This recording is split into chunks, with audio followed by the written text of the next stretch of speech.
Hello hi everyone, నేను మీ స్వాతి రెడ్డి.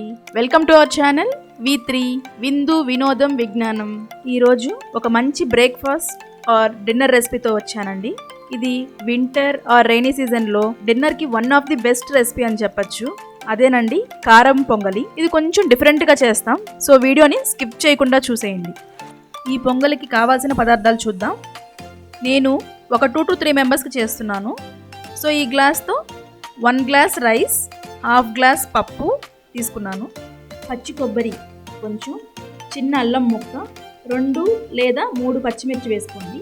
నేను బాబు కోసమని ఒక్కటి వేశాను. తగినంత కరివేపాకు, 1 టీ స్పూన్ మిరియాలు, 1 టీ స్పూన్ జీలకర్ర, హాఫ్ టీ స్పూన్ ఇంగువ. ఇప్పుడు కొబ్బరి, అల్లం, పచ్చిమిర్చి, కొద్దిగా కరివేపాకు వేసి మిక్సీ పట్టుకుందాం. ఈ పప్పుని బియ్యాన్ని వాష్ చేసి పక్కన పెట్టుకుందాం. ఇప్పుడు ప్రాసెస్ చూసేద్దాం. ఇప్పుడు కొంచెం గీ, కొంచెం ఆయిల్ వేసుకుందాం. ఇప్పుడు ఆయిల్ హీట్ అయ్యాక కొంచెం మిరియాలు, కొంచెం జీలకర్ర తాలింపులో వేద్దాం.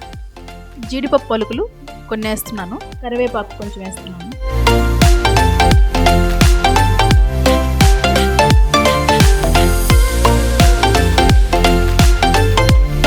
కొంచెం ఇంగు వేసుకుందాం.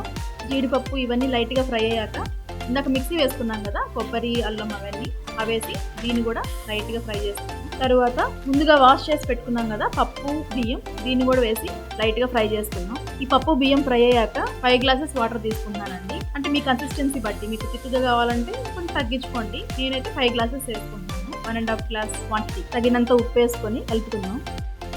ముందుగా పక్కన పెట్టుకున్నాం కదా జీలకర్ర మిరియాలు, అవి కచ్చాపచ్చగా దంచుకొని ఫైనల్గా అవేసేసుకొని ఒక్కసారి ఫైనల్గా కలుపుకొని మూత పెట్టుకుందాం. సిమ్లో ఒక 3 విజిల్స్ వచ్చేదాకా ఉంచండి. అంతేనండి, వేడి వేడి టెంపుల్ స్టైల్ మా పిన్ని గారి స్పెషల్ కారం పొంగల్ రెడీ. దీన్ని మీకు ఇష్టమైన పిక్కలతో సర్వ్ చేసుకొని తినండి. మాకైతే టమాటా పిక్కలతో తినడం చాలా ఇష్టం.